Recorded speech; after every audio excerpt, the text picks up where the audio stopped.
As Nigeria continues to grapple with the spate of kidnappings, President Bola Ahmed Tinubu on Wednesday announced that no ransom will be paid for the rescue of the children abducted in Kaduna State. Briefing State House correspondents after the Federal Executive Council meeting, the Minister of Information and National Orientation, Mohammed Idris, said that Tinubu also directed security agencies to ensure that the children are rescued and brought back to safety. Government is not taking any excuses. The President has directed that security agencies must, as a matter of urgency, ensure that these children and all those who have been kidnapped are brought back in safety, and also in the process to ensure that not a dime is paid for ransom. So it's important to underscore that. No dime, government is not paying anybody any dime, and the government is optimistic that these children and other people that are abducted will be brought back to their families in safety. The government will not condone abductions or kidnappings or any kind of criminality in that direction.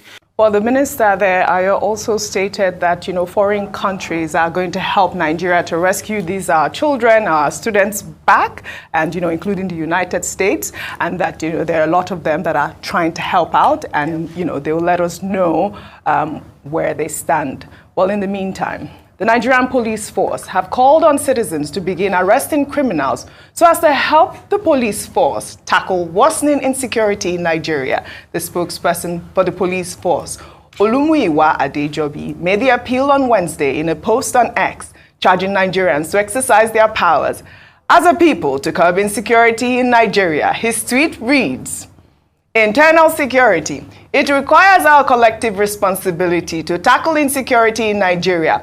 Every citizen and resident has a role to play, including me. Section 30 of the Police Act 2020 has empowered you to arrest any suspect or criminal, as the case may be. Then, a community that comprises many individuals has more powers to perform wonders in combating crimes and criminality in our society. Let's all exercise our powers as a people to curb insecurity in Nigeria. I will always play my role as in Nigeria." What of you, Ayo? What about you? Okay. I mean, I don't know how much we can help if we have bandits that are, roaming our forests with AK-47s in the north, and we are not allowed to carry guns. I mean, it's not in our constitution, by the way.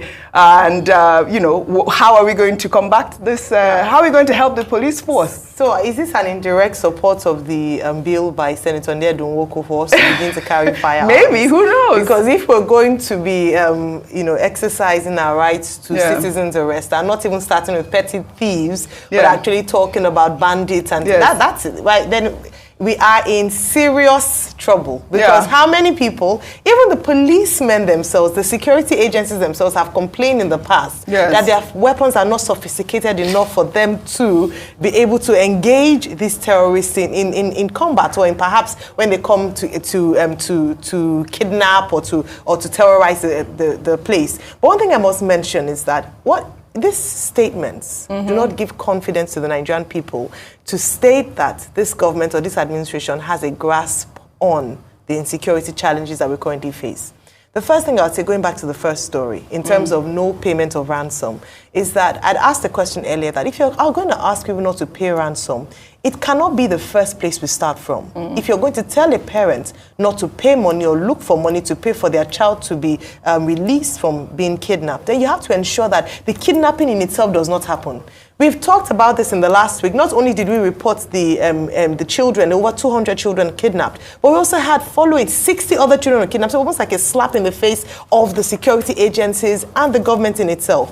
So if you're not dealing with the issues and just giving directives upon directives, because that's another directive that's come out to the security agents to rescue the children, after about 1 week, then we're joking. And then you're telling people not to pay ransom. That is perfectly fine, because indeed we don't want to create an enabling environment for the criminals to think that it's a very profitable venture to kidnap children. But unfortunately, we are making the right statements, but not making the right moves. Absolutely. We're not securing our children. We brought up the Safe School Initiative. We're not securing our children. So I think, very importantly, this looks like confusion upon confusion, and it does not inspire confidence in the people that you have security on hold. All right, Dr. Abati, I wanted to take this, but I do not imagine that Olumuyiwa Adejobi, the police spokesperson, is saying that Nigerians should carry arms and go to Sambisa Forest to do the work of the security agencies. That's not the sense that I understand what he is saying. What he is saying is the same thing that the security chiefs have been saying, that security, national security, is a collective responsibility, and that citizens also have a role to play. Absolutely, that's and what that was said. why he quoted Section 39 of the Police Act. He didn't go further.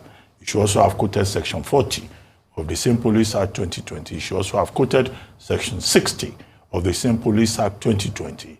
The combined reading of it is that as a citizen, if you see another citizen committing a crime, behaving in an unlawful manner, it's part of your responsibility as a citizen to arrest the person. However, you do not have powers to inflict punishment. That will be jungle justice.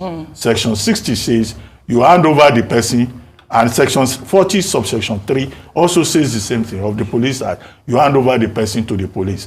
That way, you are helping the police to do their work. Thanks for watching. Bye.